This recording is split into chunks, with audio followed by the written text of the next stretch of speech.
A health alert for you this morning. As we have previously reported, the CDC says whooping cough cases are on the rise across the country. Experts warning the cases will only continue to go up if people are not careful. Jaxie Pigeon takes a look at how the illness is impacting us here in Tennessee. Well, Allie, the CDC says the U.S. has seen 6 times as many cases in 2024 compared to the same time last year.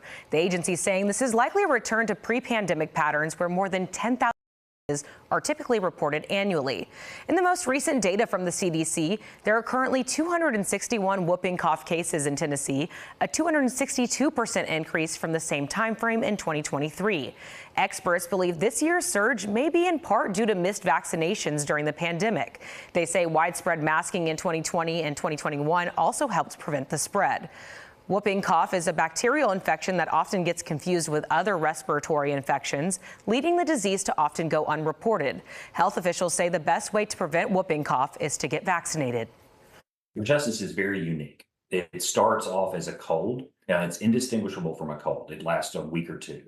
And then you get the classic symptoms of the very severe cough, which then can last anywhere from 8 to 12 months.